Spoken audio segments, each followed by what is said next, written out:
नमस्कार दोस्तों, अगर आप श्रम विभाग में पंजीकृत हैं और आपके पास श्रमिक कार्ड या लेबर कार्ड है, तो उत्तर प्रदेश सरकार द्वारा मातृत्व शिशु एवं बालिका मदद योजना के अंतर्गत आर्थिक सहायता दी जाती है। इस योजना में पंजीकृत महिला श्रमिक या पुरुष श्रमिक की पत्नी के पुत्र होने पर 20,000 रुपये और पुत्री होने पर 25,000 रुपये की आर्थिक सहायता दी जाती है।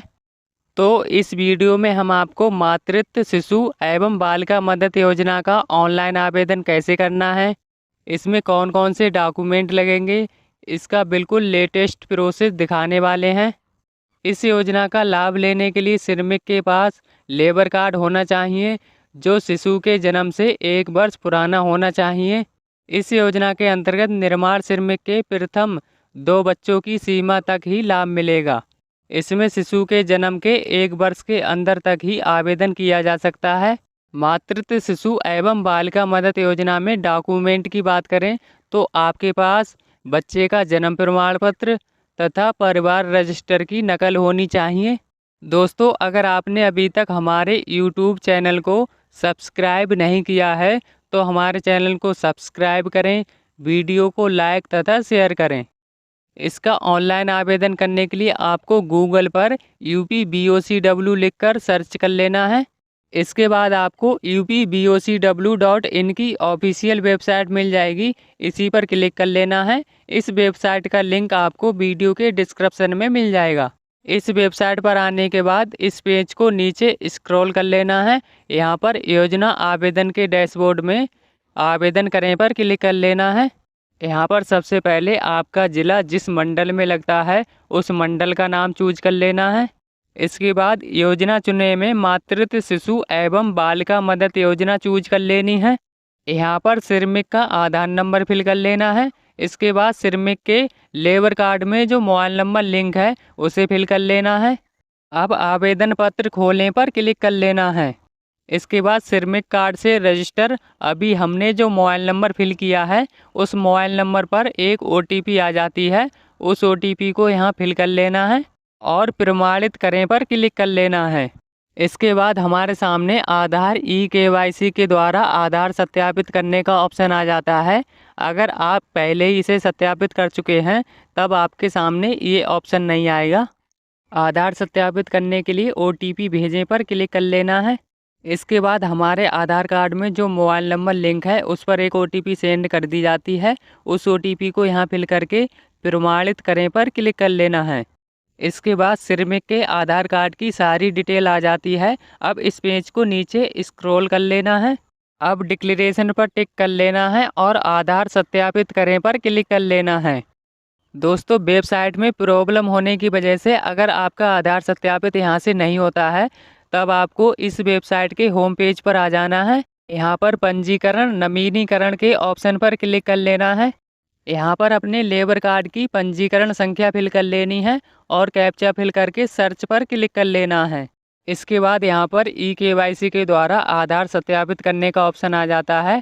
अब OTP भेजें पर क्लिक कर लेना है। इसके बाद हमारे आधार से रजिस्टर मोबाइल नंबर पर OTP सेंड कर दी जाती है। उस OTP को यहाँ फिल कर लेना है और प्रमाणित करें पर क्लिक कर लेना है।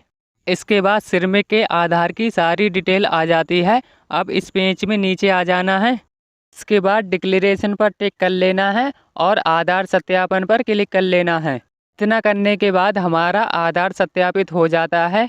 आधार सत्यापित होने के बाद हमें वेबसाइट के होम पेज पर आना है। यहाँ पर फिर से हमें योजना आवेदन पर क्लिक कर लेना है। यहाँ पर अपना मंडल चूज कर लेना है और योजना में मातृत्व शिशु एवं बालिका मदद योजना चूज कर लेना है। इसके बाद अपना आधार नंबर और मोबाइल नंबर फिल करके आवेदन पत्र खोलने पर क्लिक कर लेना है। इसके बाद हमने श्रमिक कार्ड से रजिस्टर जो मोबाइल नंबर फिल किया है उस पर एक OTP सेंड कर दी जाती है। उस OTP को यहाँ फिल करके प्रमाणित करें पर क्लिक कर लेना है। अब हमारा मातृत्व शिशु एवं बालिका मदद योजना का आवेदन पत्र ओपन हो चुका है। यहाँ पर श्रमिक कार्ड से हमारी सारी डिटेल आ चुकी है। इसमें जो डिटेल ब्लैंक है उस डिटेल को फिल कर लेना है। अब इस पेज में नीचे आ जाना है। यहाँ पर सबसे पहले शिशु का जेंडर चूज कर लेना है, बालक या बालिका जो भी उसका जेंडर है। इसके बाद बच्चे के जन्म प्रमाण पत्र की संख्या फिल कर लेनी है। ये संख्या जन्म प्रमाण पत्र पर लिखी होती है और 20 से शुरू होती है। जन्म प्रमाण पत्र संख्या को जैसा इस एग्जाम्पल में दिखाया गया है वैसे ही स्पेस और कॉमा लगा के लिख लेना है। अगर आप जन्म प्रमाण पत्र संख्या सही फॉर्मेट में नहीं लिख पा रहे हैं और जन्म प्रमाण पत्र संख्या गलत है का इस प्रकार का एरर आ रहा है, ऐसी स्थिति में आपको जन्म प्रमाण पत्र के QR कोड को स्कैन कर लेना है। इसके बाद आपके जन्म प्रमाण पत्र की सारी डिटेल ओपन हो जाएगी, जिसमें जन्म प्रमाण पत्र संख्या भी लिखी होगी। उस जन्म प्रमाण पत्र संख्या को कॉपी कर लेना है। अब कॉपी की गई उस जन्म प्रमाण पत्र संख्या को यहाँ पर पेस्ट कर देना है। इसके बाद बच्चे की जन्म तिथि कैलेंडर से चूज कर लेनी है जो उसके जन्म प्रमाण पत्र पर लिखी हो। इसके बाद जन्म प्रमाण पत्र वेरीफाई हो जाता है और उसकी सारी डिटेल ऑटोमेटिकली फैच होकर आ जाती है, जिसमें बच्चे का नाम, बच्चे के माता पिता का नाम, ये सारी डिटेल जन्म प्रमाण पत्र से ऑटोमेटिकली आ जाती है। अब बच्चे के अन्य विवरण चूज कर लेने हैं, जिसमें अगर शिशु दिव्यांग है तो हाँ पर क्लिक कर लेना है, अगर विकलांग नहीं है तो नहीं पर क्लिक कर लेना है। इसके बाद अगर शिशु गोद लिया गया है तो हाँ पर क्लिक कर लेना है, अगर गोद नहीं लिया गया है तो नहीं पर क्लिक कर लेना है। क्या शिशु जुड़वा है, इस ऑप्शन में अगर जुड़वा बच्चों का जन्म हुआ है तो हाँ पर क्लिक कर लेना है, अगर बच्चा जुड़वा नहीं है तो नहीं पर क्लिक कर लेना है।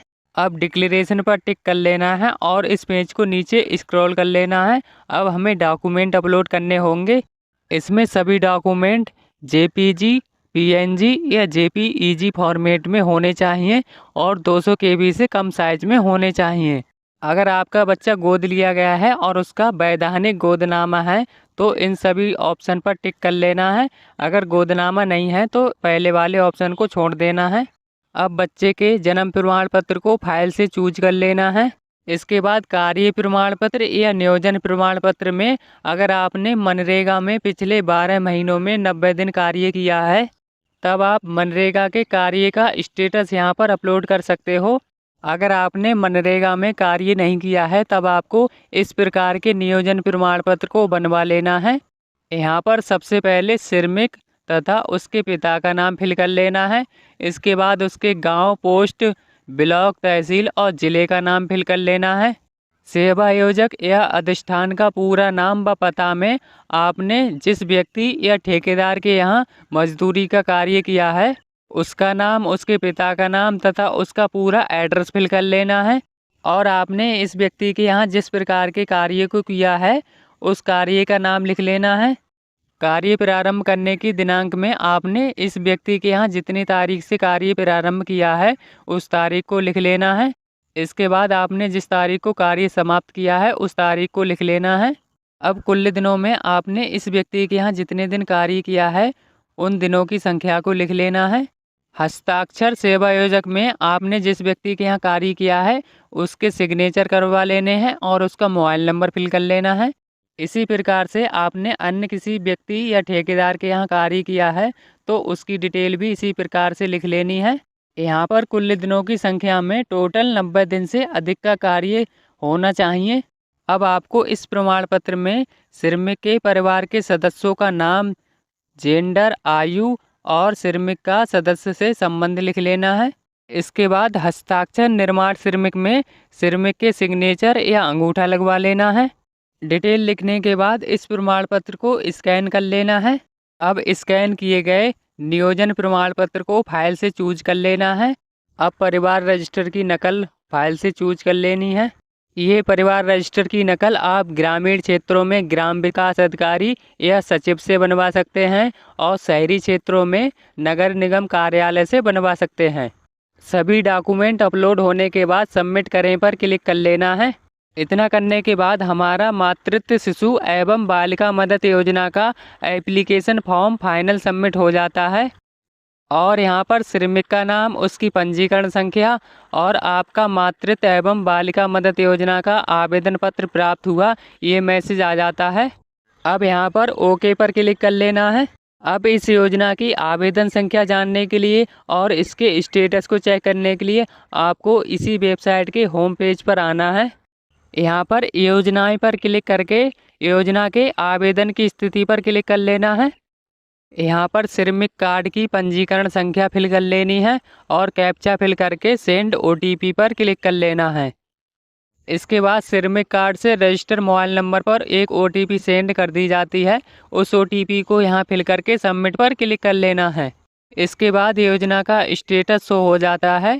इस फॉर्म को जस्ट अभी हमने सबमिट किया है, इसीलिए अभी यहाँ पर योजना का नाम, योजना की आवेदन संख्या और योजना की तिथि शो हो रही है। जैसे जैसे इस एप्लीकेशन की प्रक्रिया आगे बढ़ेगी तो भुगतान होने तक की सारी डिटेल यहाँ पर शो होगी। अब इस स्टेटस का एक प्रिंट निकाल लेना है। अब आपको लेबर डिपार्टमेंट में जमा करने के लिए अन्य डॉक्यूमेंट की भी आवश्यकता होगी। अगर आप ग्रामीण क्षेत्र में रहते हैं तब आपको इस प्रकार के प्रमाण पत्र को फिल करके अपने ग्राम प्रधान के सिग्नेचर और मोहर लगवा लेनी है। अगर आप शहरी क्षेत्र में रहते हैं तब आपको इस प्रमाण पत्र को फिल करके इस पर सभासद के सिग्नेचर और मोहर लगवा लेनी है। इसके साथ ही आपको इस प्रकार के प्रमाण पत्र को फिल करके इस पर आशा, आंगनवाड़ी या ANM की सिग्नेचर और मोहर लगवा लेने हैं। इसके बाद आपको इस प्रकार के स्व प्रमाणित घोषणा पत्र को फिल कर लेना है। इसमें श्रमिक की डिटेल, बच्चे की डिटेल तथा श्रमिक के बैंक की डिटेल लिख लेनी है। इसमें सबसे नीचे श्रमिक के सिग्नेचर या अंगूठा लगवा लेना है और उसका मोबाइल नंबर तथा डेट फिल कर लेनी है। अब इस चेक लिस्ट में जितने भी डॉक्यूमेंट दिए गए हैं इन सब की फ़ोटो कॉपी को अटैच कर लेना है। इसके बाद इन सभी डॉक्यूमेंट को ले जाकर अपने ज़िले के श्रम विभाग कार्यालय में जमा कर देना है। कुछ समय बाद आपके आवेदन पत्र का सत्यापन होने के बाद पात्र पाए जाने पर इसका पैसा आपके बैंक अकाउंट में ट्रांसफ़र कर दिया जाएगा।